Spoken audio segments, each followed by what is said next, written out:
Ya, halo, selamat pagi pemirsa. Apa kabar Anda hari ini? Langsung dari studio IDX Channel Jakarta, saya Prasetyo Wibowo kembali hadir dalam Market Review.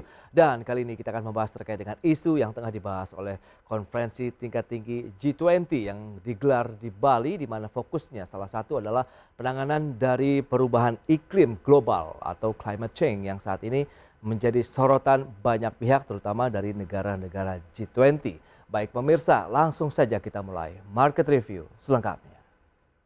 Ya, pemerintah menyatakan bahwa Indonesia sangat peduli dengan isu perubahan iklim dan hal ini tercermin dalam setiap kebijakan lingkungan.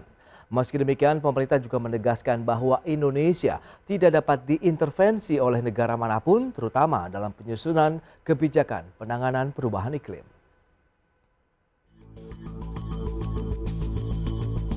Indonesia mengusung 3 isu utama konferensi tingkat tinggi G20 yang puncaknya digelar pada hari ini dan Rabu esok, yaitu transisi energi berkelanjutan, transformasi digital, dan arsitektur kesehatan global.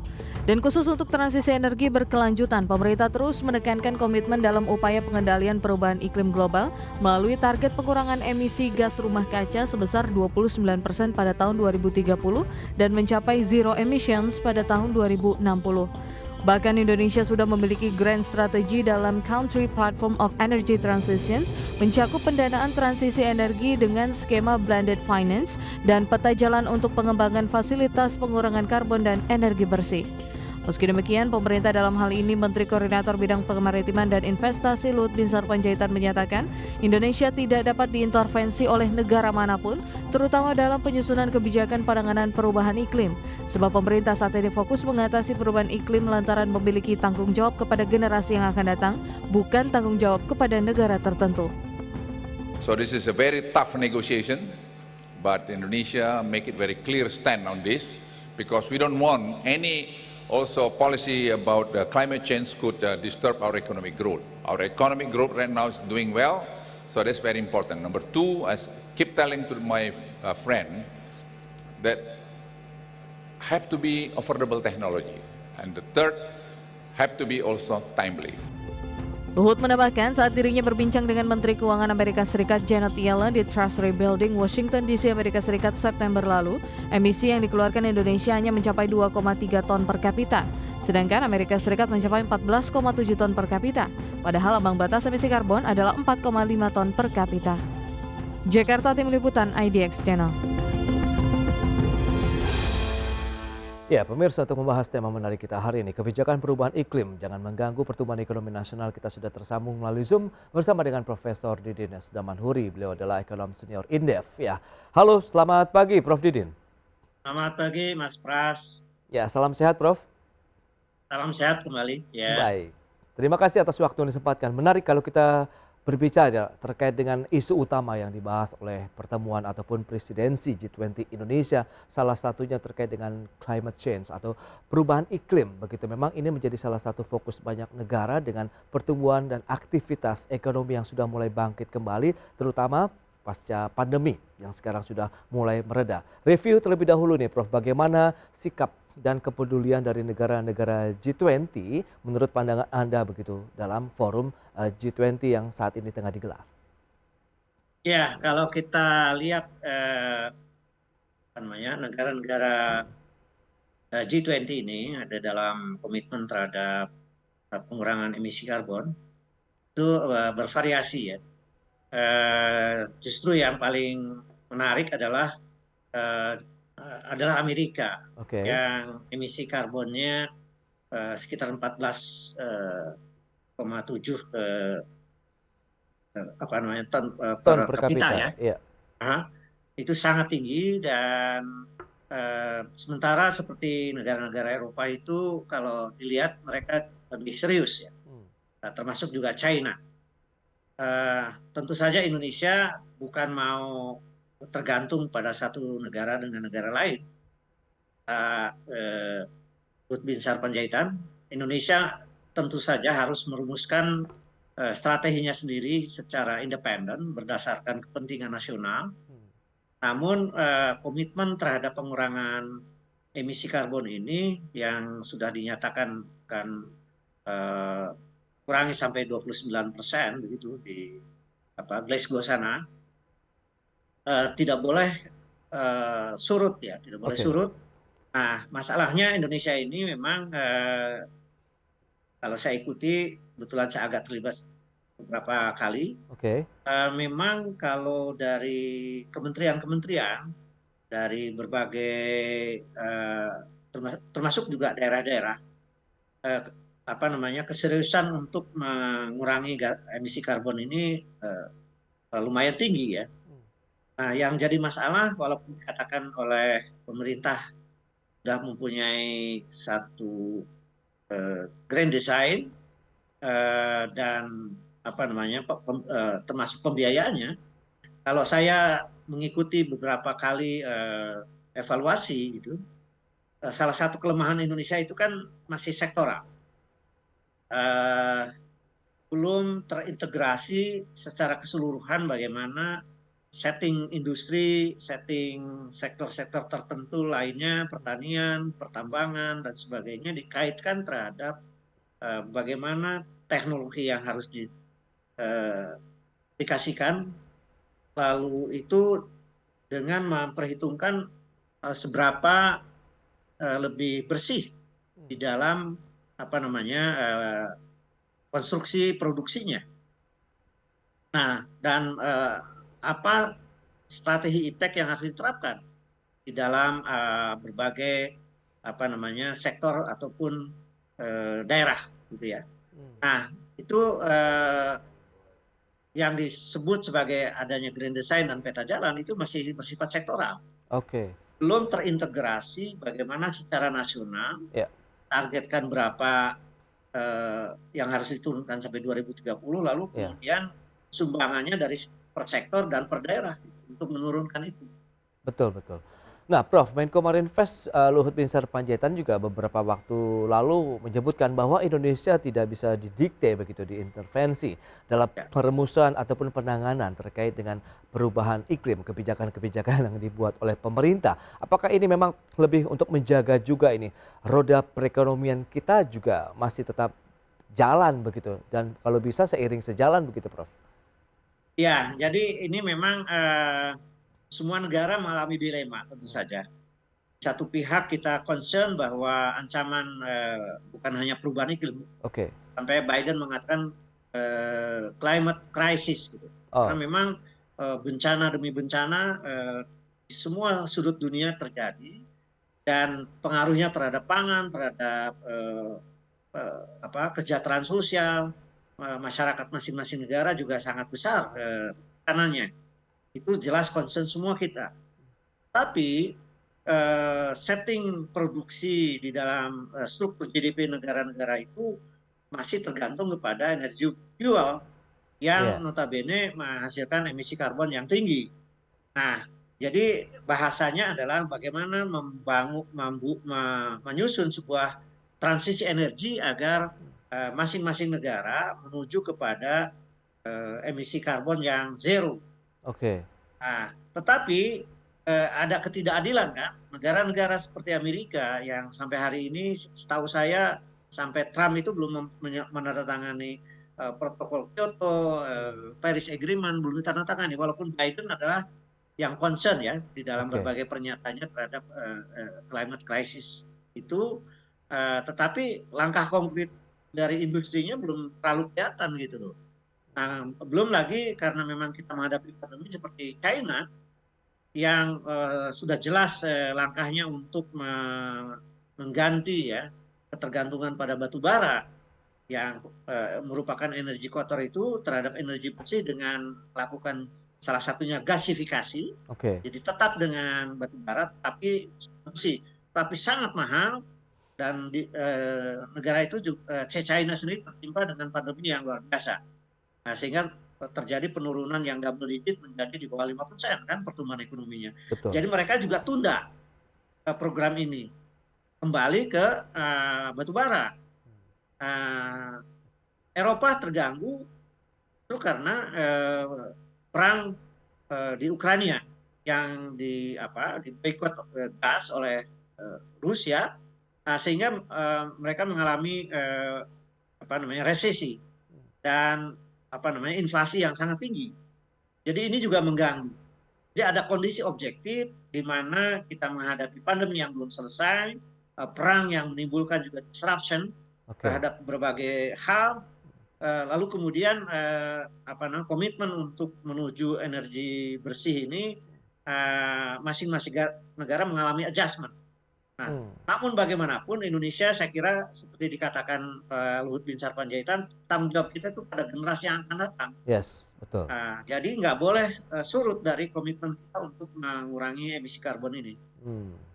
Baik, lantas dengan kondisi yang ada begitu, kita perlu menerapkan strategi apa begitu sehingga keinginan dari negara-negara maju yang ingin mereduksi emisi karbon tapi tidak mengganggu nih negara-negara berkembang yang juga sedang bertumbuh termasuk Indonesia, Prof.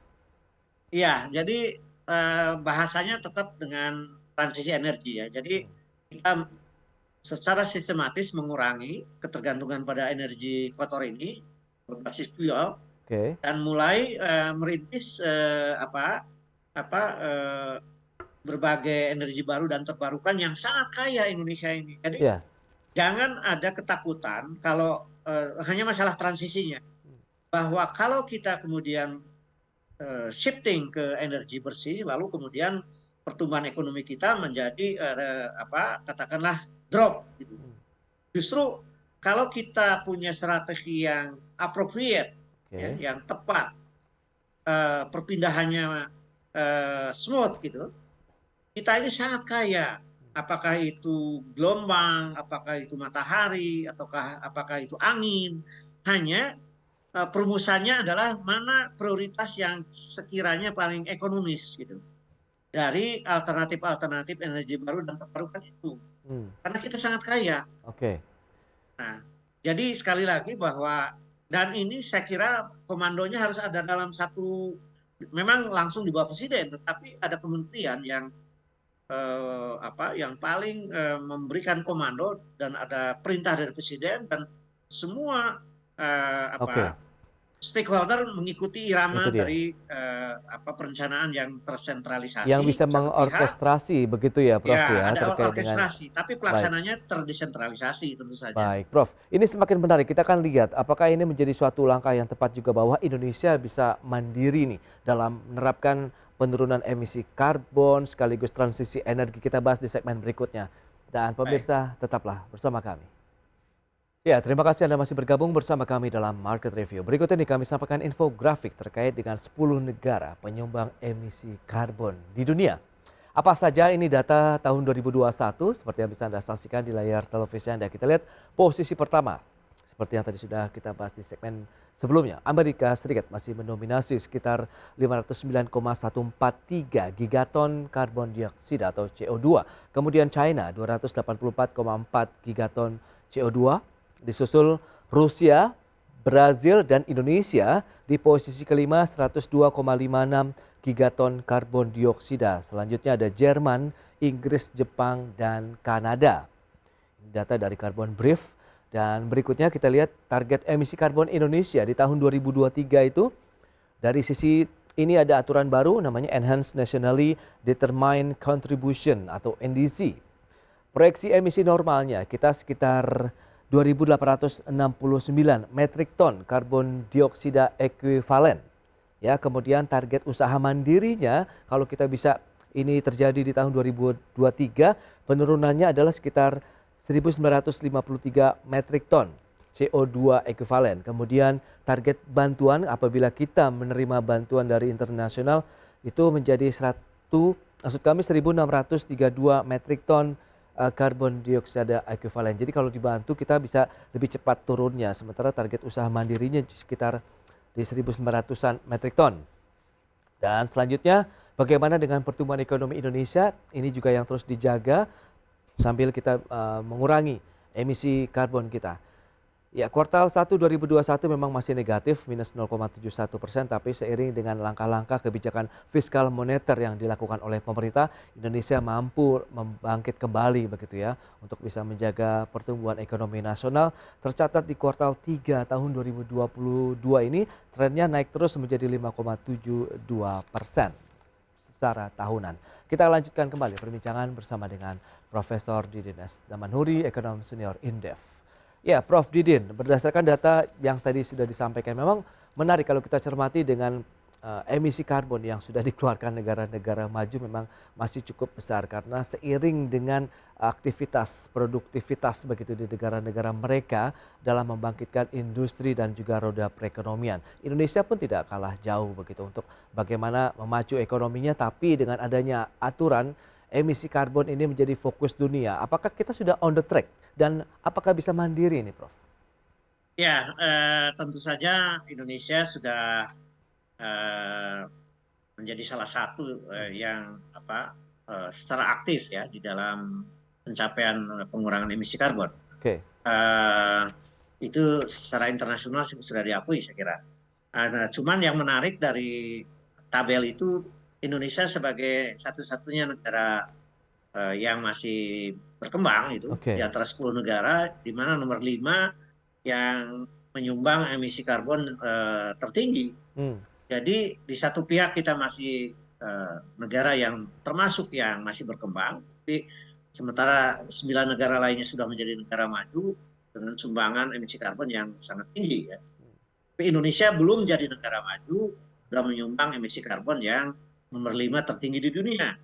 Artinya ini sebuah insight bahwa kita perlu mempercepat komitmen dan pelaksanaannya di lapangan agar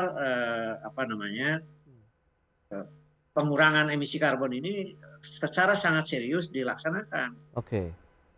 Nah, problemnya teknologi juga menentukan. Jadi misalnya gasifikasi itu sangat mahal. Tapi kalau negara yang memiliki teknologi tentu saja lebih murah mereka. Jadi kita harus pandai-pandai juga melakukan sebuah kerjasama yang cerdas ya. Antara satu dengan negara lain untuk melakukan kerjasama, apalagi di G20 yang di Bali ini adalah kesempatan untuk memberikan merumuskan kerjasama ya dengan negara-negara yang memiliki teknologi untuk pengurangan emisi karbon ini dan transisi energi ini, karena energi bersih juga seperti misalnya mobil listrik gitu ya yang membutuhkan teknologi baterai dan di mana kita penghasil tambang yang terbesar di dunia, tetapi ternyata akhirnya karena kita kemampuan teknologi masih relatif terbatas sekali, ya kita akhirnya China yang ambil alih kan di dalam produksi. Nikel ya salah satunya ya. Ya, nikel itu. Nah, jadi dilema ini harus segera dipecahkan, apalagi katanya BRIN ini akan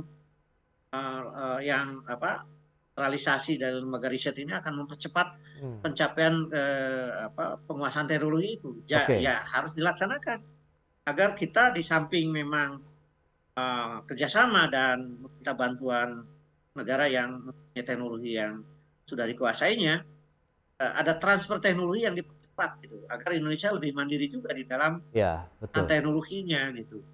Sehingga kita tidak tergantung terus-menerus pada negara lain. Pak Luhut juga tadi sempat menyebutkan memang dari sisi harga teknologinya memang masih cukup tinggi begitu ya. Kemudian kita juga harus bertahap begitu. Tapi dengan kemampuan tadi ada Badan Riset dan Inovasi Nasional yang Anda sebutkan, apakah kita juga bisa melakukan percepatan di sini dengan memanfaatkan momentum presidensi G20 Indonesia, Prof?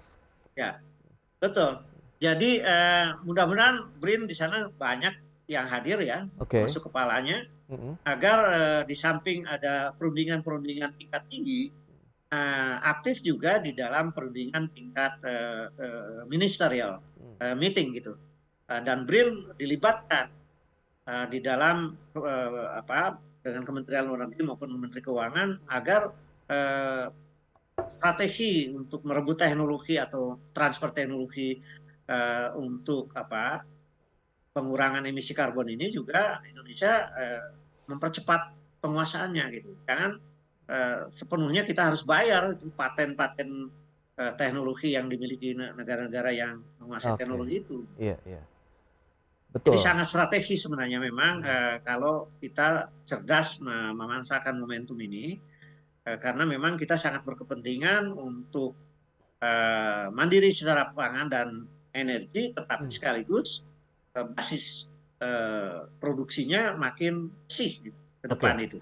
Baik, tapi kalau kita lihat nih Prof, korelasi antara memang aktivitas industri yang memang ada emisi karbonnya dan juga menjaga Ya. laju pertumbuhan ekonomi ini memang cukup erat atau memang bisa ditekan dalam artian kita tetap maju untuk ekonominya tapi mampu juga menekan emisi karbon kita? Ya, jadi apa namanya? Menurut saya setiap proses ekspor kita, ya, misalnya kan batu bara sama sawit ini kan kita masih punya rezeki nomplok ya. Yes, Kenapa pertumbuhan ekonomi menjadi tinggi pun oke. karena sumbangan dari rezeki nomplok tadi Ya. sawit, batu bara, nikel, eh, karet dan sebagainya. Nah, pada saat itu kita mensuplai raw material yang sangat dibutuhkan oleh China, India, dan Eropa, kita pun berunding Hmm, agar teknologi mereka diberikan pada kita gitu loh. oke. Bagaimana mengolah sawit yang Malaysia sudah 60 turunan, kita baru 5 turunan gitu. Oh. Kemudian apa namanya batu bara ya gasifikasi itu teknologinya Hmm. harus kita kuasai dan sehingga biaya teknologi itu menjadi jauh lebih murah. Gitu. Jadi kita harus memanfaatkan bargaining position sebagai negara yang kaya sumber daya alam, tapi teknologinya belum banyak menguasai. Kita ketika mengekspor itu kita sekaligus tuding agar mereka eh, mentransfer teknologi itu. Gitu. Jadi jangan dibiarkan menjadi perdagangan yang perdagangan sekedar meraih rezeki nomplok gitu. Oke, windfall saja yang diharapkan begitu ya Ya, ya, dengan kondisi yang ada. Jadi memang ada nilai tambah lah yang didapatkan Indonesia begitu ya ya, ya, melalui ekspor tadi, tapi ada transfer ilmu juga dan teknologi yang diberikan ya, ya, Prof ya. ya. Baik, tapi kalau kita lihat dengan kondisi yang ada, kesiapan dari pemerintah pusat sendiri, kemudian pemerintah daerah dan dunia usaha. Kalau kita bicara mengenai penurunan emisi karbon, kemudian transisi energi, menurut Prof Didin sendiri apakah sudah siap? Ya, harus siap, harus siap. Oke. Walaupun tingkat-tingkatnya bervariasi, ada yang sudah sangat siap, ada yang terutama daerah-daerah yang belum siap. Jadi harus kita dipaksa untuk siap. Oke. Dan blueprint itu dibuat secara menyeluruh, terintegrasi antar daerah, antar sektor, antar kementerian dan sebagainya, sehingga terjadi interconnectivity application di dalam merebut energi bersih itu. Nah, sehingga biayanya menjadi relatif lebih murah kalau itu Oke. terintegrasi. Kalau sekarang masih relatif sektoral gitu, menurut saya menjadi dampaknya juga tidak terlalu signifikan, lalu biayanya menjadi lebih tinggi. Itu akibat dari belum blueprint itu Ya. dan peta jalannya belum terintegrasi. Nah, jadi pola insentif seperti apa, pola disinsentif seperti apa agar energi bersih ini dicapai yang sekarang masih relatif didominasi oleh energi kotor ini, transisinya itu smooth gitu. Oke. Berarti memang perlu ada insentif lagi yang diberikan begitu menjadi daya tarik bagi investornya Ya, sendiri ya Prof ya. Nah, kira-kira strategi apa? Mungkin ada payung hukum yang lebih kuat, kita akan bahas di segmen berikutnya Prof. Kita akan jeda kembali sebentar. baik. Baik pemirsa, tetaplah bersama kami akan segera kembali usai pariwara berikut. Baik pemirsa, semakin menarik perbincangan kita bersama Profesor Ridena Damanhuri, ekonom senior Indef ya, terkait dengan kebijakan perubahan iklim, climate change begitu yang menjadi fokus dalam pembahasan juga ya dari konferensi tingkat tinggi G20 yang digelar di Bali. Pusatnya kita tahu hari ini, puncaknya kemudian besok. Nah, Prof, kini menarik kalau kita cermati dengan kesepakatan-kesepakatan kemudian beragam pertemuan-pertemuan side events lah yang dilakukan oleh para anggota delegasi G20. Menurut Anda ini akan mencapai kesepakatan tidak yang diharapkan, terutama kalau kita bicara mengenai salah satu rumusan ataupun tema utamanya kan memang transisi energi, bahwa fokus kepada climate change-nya sendiri nih, Prof Didin. Ya, yang ramai dibicarakan kan bahwa kemungkinan komunike itu tidak tercapai, yaitu merupakan sebuah pernyataan umum dari seluruh kepala negara. Ini kelihatannya karena Putin yang tidak bisa hadir, walaupun ketegangan China Amerika ya, saya kira pengaruhnya dari sana, sehingga komunike itu tidak bisa tercapai. Tapi jauh lebih penting lagi sebenarnya adalah persetujuan MOU di berbagai sektor, subsektor, isu strategis tertentu yang menyangkut 3 hal tadi kan, transisi energi, digitalisasi, dan teknologi kesehatan. Kan? Jadi itu jauh lebih penting agar kalaupun sampai besok nanti tidak terjadi komunike, walaupun katanya masih ada juga yang optimis ya. Ya sekarang waktunya untuk berdiplomasi lah. Walaupun tidak terjadi, maka ikatan-ikatan dalam bentuk MOU, persetujuan berbagai pembiayaan, berbagai pelaksanaan dari 3 tema besar itu sangat penting buat Indonesia tiga-tiganya.